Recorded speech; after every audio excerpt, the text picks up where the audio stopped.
وقضى ربك ألا تعبدوا إلا إياه وبالوالدين إحسانا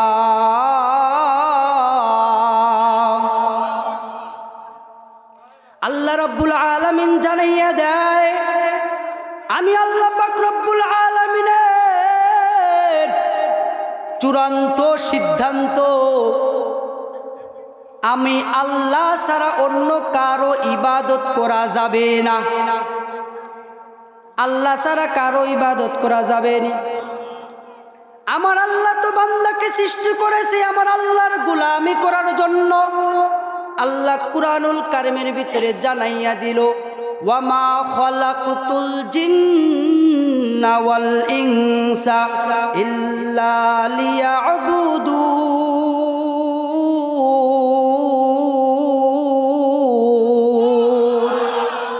আমার আল্লাহ তাআলা জানাইয়া দেয়, আমি আল্লাহ এই জিন জাতি এবং মানব জাতিকে সৃষ্টি করেছি আমি আল্লাহর গোলামি করার জন্য। আমি আল্লাহর গোলামি সারা পৃথিবীতে আর কারো গোলামি করা যাবেনি।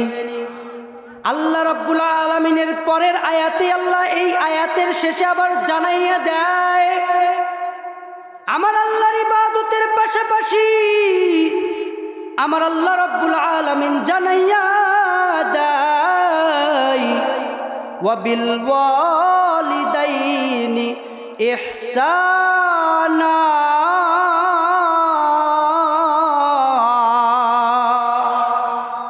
আল্লাহ রাব্বুল আলামিন জানাইয়া দেয়, ওয়াবিল ওয়ালিদাইনি ইহসানা, মা বাবার সাথে ভালো আচরণ করো, ভালো ব্যবহার করো, উত্তম আচরণ করো।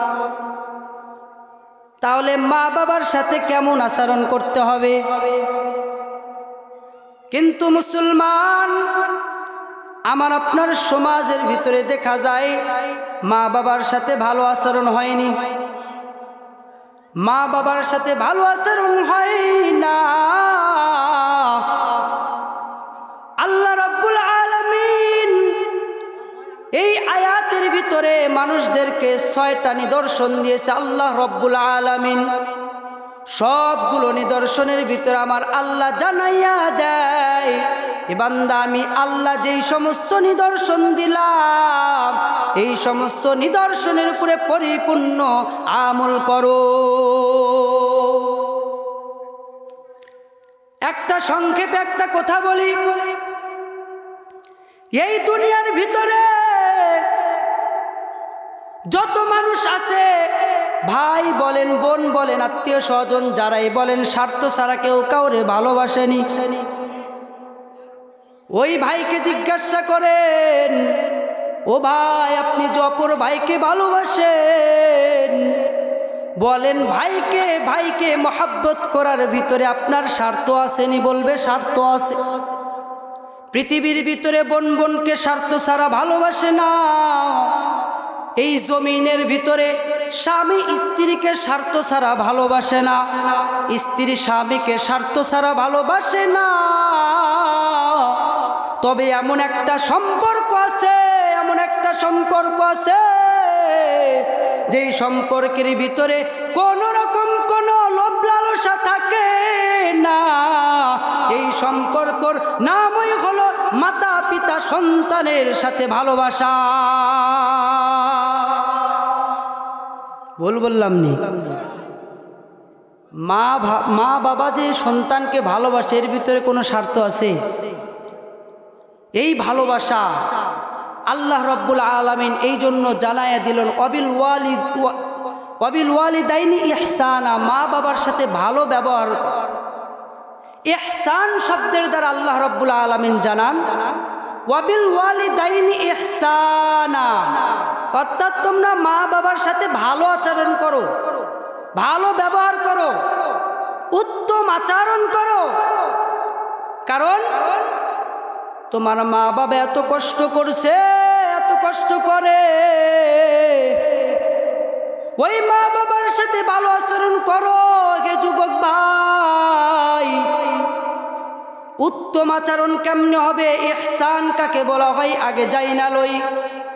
ইহসান বলা হয় নেওয়ার বেলায় কম নেওয়া, দেবার বেলায় বেশি দেওয়া। এ যুবক,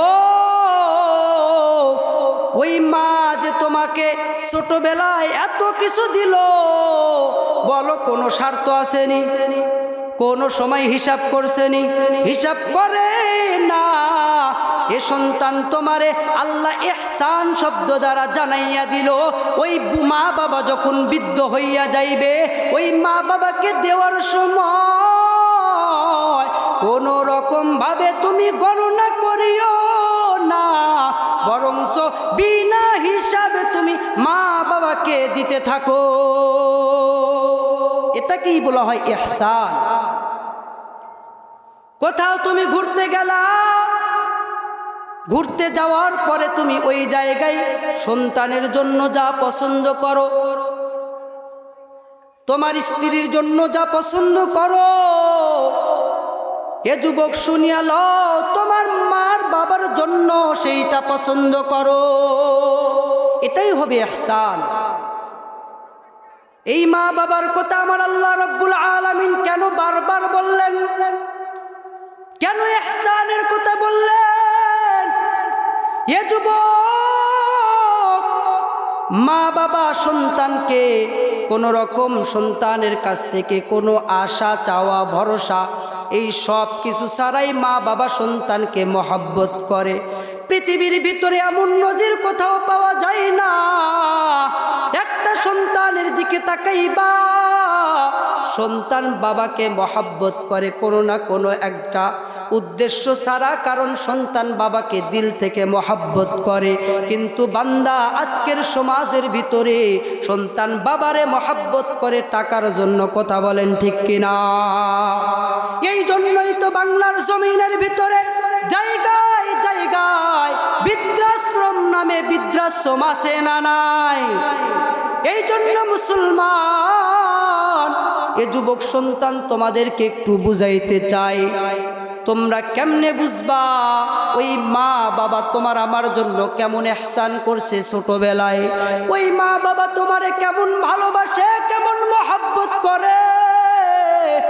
একটা চড়ুই পাখির দিকে তাকাও, ওই একটা চড়ুই পাখি যখন একটা বাসার ভিতরে সন্তান লইয়া থাকে, এরে যুবক আল্লাহর গোলাম,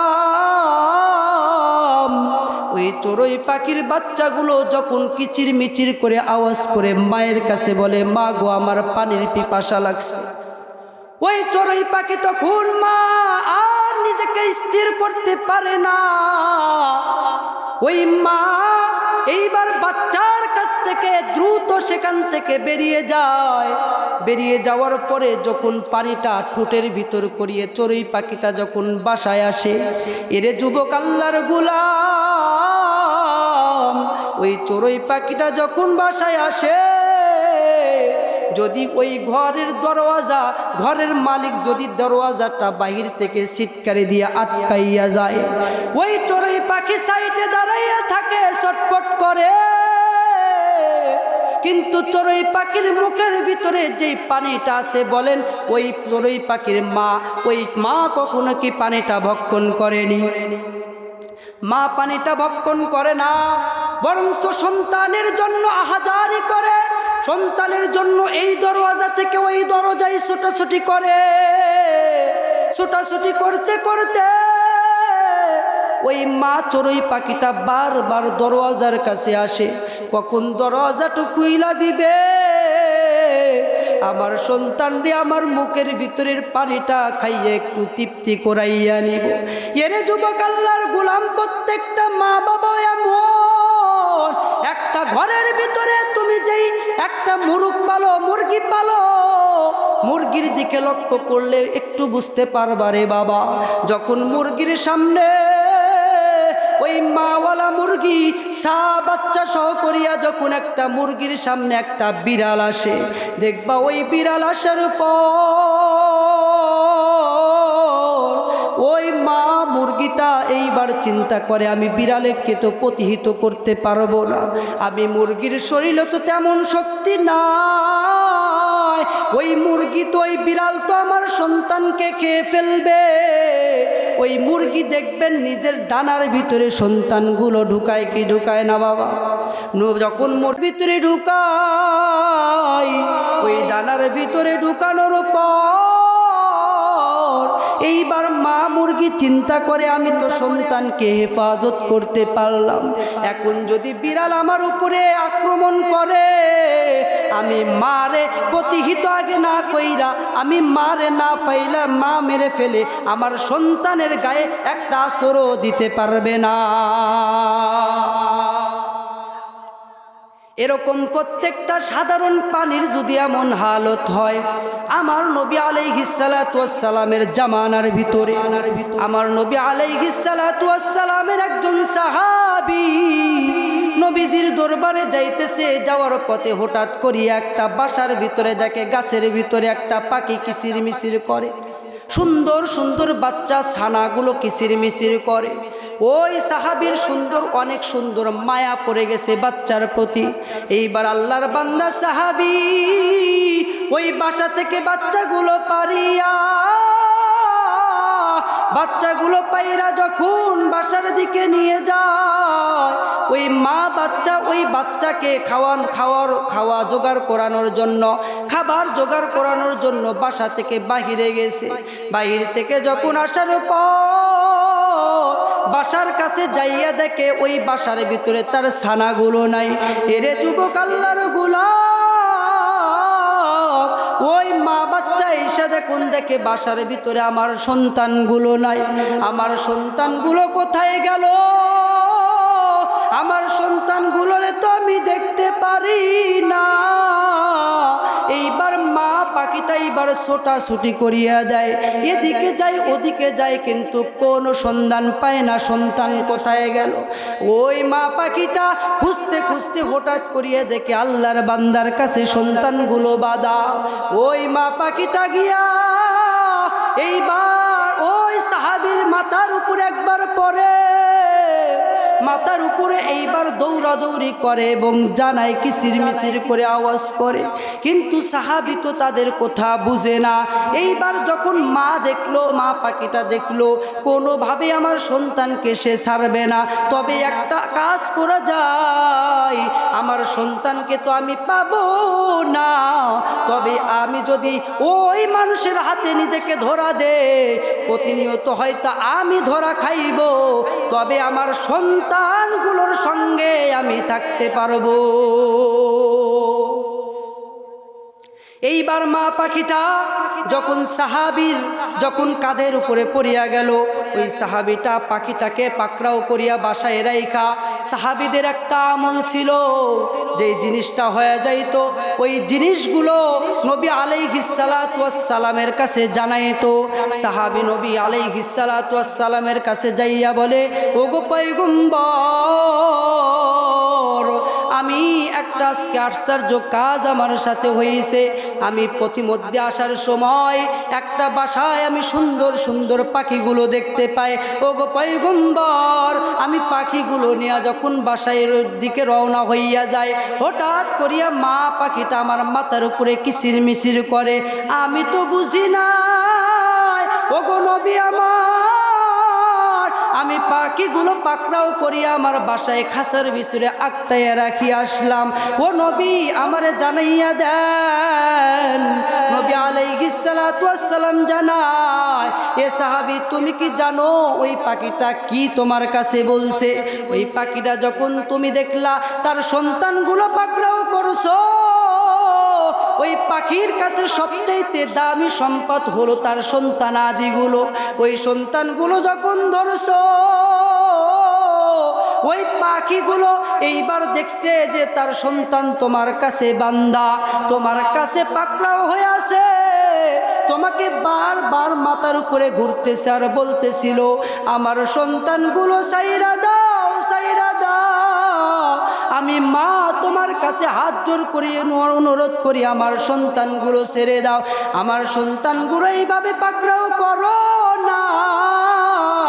এইবার নবী আলাইহিস সালাতু ওয়াস সালাম সাহাবীকে জানাইয়া দেয়, রে সাহাবী, প্রত্যেকটা মা দুনিয়ার বুকে এমন ওই সন্তানকে এমন পরিমাণ মহব্বত করে নিজের কলিজা থেকে ছিঁড়ে কেটে দিবে, তবুও সন্তানকে কখনো ভুলে না।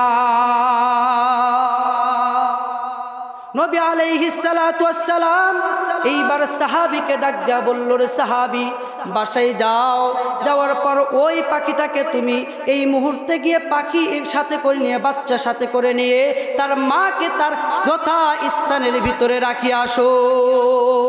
এর যুবক আল্লাহর গোলাম, এইটার দ্বারা আমি বুঝাইতে চাইতেছিলাম প্রত্যেকটা সাধারণ একটা ছোট প্রাণীর ভিতরে যদি এমন হালত হয়, আর আশরাফুল মাখলুকাত তোমার আমার মা, তোমার বাবা, বলো তাহলে সন্তানের উপরে সাধারণত একটা পাখি, পশু পাখিরা তো মায়া হয়, তাহলে একটা মার কেমন মায়া সন্তানের উপরে হয়। সেই দীর্ঘ একটা ঘটনা